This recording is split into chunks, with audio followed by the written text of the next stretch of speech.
घराच्या कुंडीमध्ये लावलेली ही कोरफड आपल्या चेहऱ्यासाठी अगदी कोणताही खर्च न करता खूप सुंदर प्रकारे काम करत असते.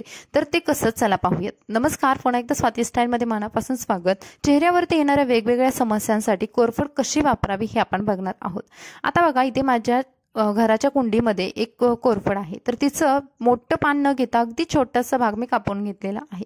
आता हा भाग कट करून घ्यायचा आणि हा कसा वापरायचा हे आपण बघणार आहोत. 30 किंवा 40 ओलांडल्यानंतर काही मैत्रिणींच्या डोळ्याखाली किंवा आजूबाजूला सुरकुते यायला लागतात. चेहरा सुद्धा रफ दिसायला लागतो. चेहऱ्यावरती भरपूर प्रमाणात व्हाईट हेड, ब्लॅक हेड यायला लागतात आणि त्यामुळे स्किन सुद्धा आपली डल दिसायला लागते. यावरती आपल्या चेहऱ्यावरती येणाऱ्या सुरकुत्या, कोरडा चेहरा आणि काळेपणावरती कोरफड खूप सुंदर प्रकारे काम करत असते आणि ती आपल्या घरामध्ये लावल्यामुळे कोणताही खर्च सुद्धा नसतो. तर ही वापरायची कशी, त्यासोबत कोणते घटक वापरायचे आणि आपल्या चेहऱ्यावरती एक नॅचरली ग्लो कसा मिळवायचा हे बघूयात. नंबर 1, त्यासाठी बघा, आता मी एका वाटीमध्ये एक मिश्रण तयार केलेलं आहे. आता हे मिश्रण काय आहे ते बघूयात. सुरुवातीला मी वाटी घेतली, त्याच्यामध्ये तांदळाचं पीठ आहे ते घेतलं.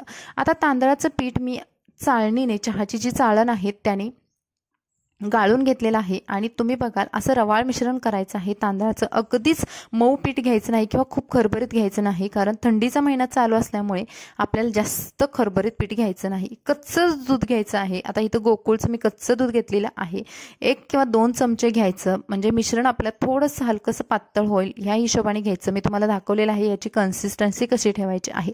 हे खूप छान प्रकारे वर्क करतं. तुम्ही एकदा खरं करून बघा.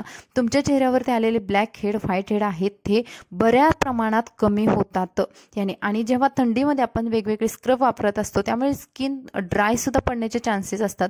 आता इथे आपण तांदळाचे पीठ वापरल्यामुळे ते आपल्या चेहऱ्यावरती जी कोरडी झालेली त्वचा आहे किंवा कधी कधी आपल्या चेहऱ्याची अशी साल निघत असते तर ती याने व्यवस्थित निघून जाते. ब्लॅक हेड, व्हाईट हेड आहेत नाकाच्या बाजूचे, हनवटीचे खाली जे आलेले असतात तर ते या प्रोसेसनं नक्की निघून जातात. तुम्हाला स्टीम वगैरे जास्त घेण्याची गरज नाही, कारण हे इतक्या छान प्रकारे वर्क करतं. आणि याच्यामध्ये वापरलेलं आपण कच्चं दूध आहे त्यामुळे चेहऱ्याला एक मुलायमपणा येतो, कारण त्याच्यामध्ये जी फॅट आहे किंवा नॅचरल फॅट आहे तर ती चेहऱ्यावरती छान प्रकारे पसरल्यामुळे चेहऱ्याला रफपणा किंवा खरबरीतपणा किंवा कोरडेपणा येत नाही. ओठांना सुद्धा लावलेला आहे, कारण थंडीमध्ये हे प्रॉब्लेम जास्त जाणवतात. स्क्रब आपल्याला फक्त 2 मिनिटांसाठी करायचा आहे, कारण थंडीचा महिना असल्यामुळे स्क्रब जास्त कराल तर तुमचे चेहरा जास्त कोरडा पडतो.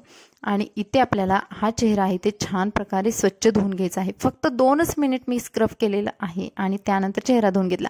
आता माझ्या चेहऱ्यावरती जेव्हा पहिल्यांदा खरबरीपणा वाटत होता तर नाकाच्या बाजूचा हे ते पूर्ण ब्लॅक हेड, व्हाईट हेड निघून गेलेले आहेत आणि त्यानंतर माझा चेहरा असा फ्रेश झालेला आहे. तुम्ही बघाल, तुम्ही खरं ही एकदा स्टेप करून बघा, मला खूप छान रिझल्ट मिळत आहेत याचे. त्यानंतर नंबर 2, फक्त आपल्याला पेस्ट बनवायचे आहे. आता जेव्हा आपण क्लीनअप वगैरे करत असतो कार्यक्रमाला जाण्या अगोदर वगैरे, त्यामध्ये आपण स्टीम वगैरे घेत असतो. पण आता काही वेळेस कसं गरम पाण्यामुळे किंवा गरम स्टीममुळे सुद्धा चेहरा आणखीनच ड्राय पडण्याचे चान्सेस असतात. त्यामुळे थंडीमध्ये थोडंसं स्टीम अवॉइड केली तरी चालेल. आता इथे आपण कोरफड वापरणार आहोत. नंबर 2 साठी आपण कोरफड अशी घेतली, ती कट करून घेतली आणि तिचा गर आहे तो मी एका मिक्सरच्या भांड्यामध्ये काढून घेते.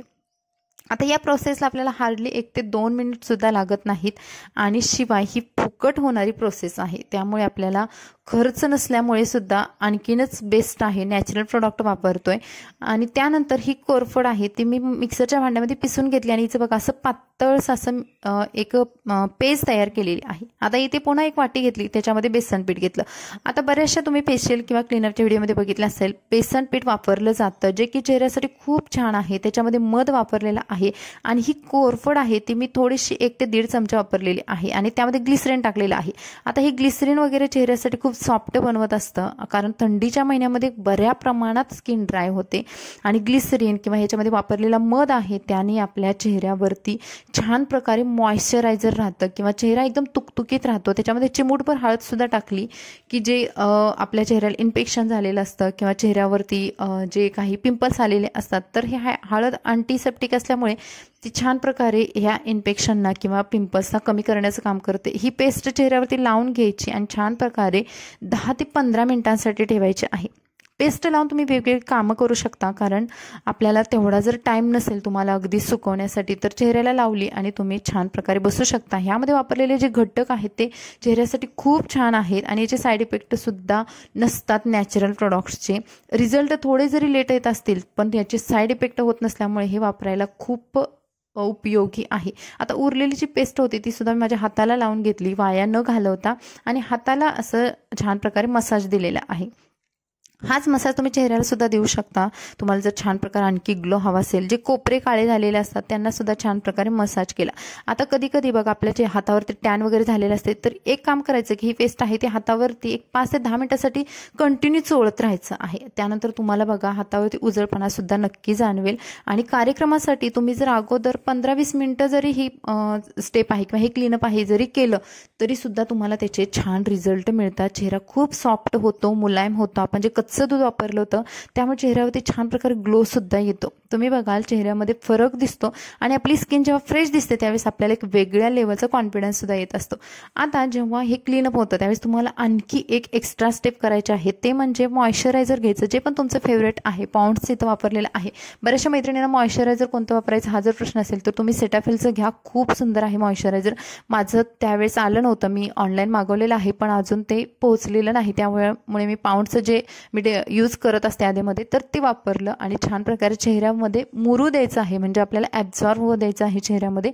आणि त्यानंतर तुम्हाला वापरायचं आहे सनक्रीम तुम्ही वापरा, कोणताही दिवस असू द्या, अगदीच म्हणजे कार्यक्रमला किंवा उन्हात चाललाय म्हणूनच वापरू नका, तर सनक्रीम ही वापरली गेली पाहिजे। कारण आपल्या चेहऱ्यावरती जे पिगमेंटेशन येतं, जे वांग भरतो ते जर तुम्हाला वाचवायचं असेल तर तुम्हाला सनक्रीम ही डेली लावली पाहिजे। कारण सूर्यप्रकाश आहेत, आपण कधी ना कधी बाहेर थोड्या तरी कारणामुळे जात असतो आणि त्यामुळे स्किनची थोड्या वेळासाठी तरी का होईना वाट लागते आणि त्यामुळे पिगमेंटेशन भरपूर येतं।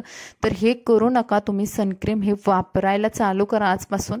त्यानंतर जे तूप होतं माझ्या घरामध्ये ते लिप्सना लावलं। जर तुम्हाला तूप आवडत नसेल तर तुम्ही छान अशा प्रकारे मॉइश्चरायझर जे लिप बाम येतात, तर हा शुगरचा लिप बाम आहे, मी आता खूप दिवसांपासून वापरते। छान वाटतो, थोडासा पिंकिश कलर पण देतो आणि लिप्सना असं हायड्रेट ठेवतो। तर बघा मैत्रिणींनो, हे झालेलं आहे आपलं असं सुंदर क्लीनअप। कसा वाटला व्हिडिओ कमेंट्समध्ये सांगायला विसरू नका। चला भेटू नवीन व्हिडिओमध्ये, बाय बाय।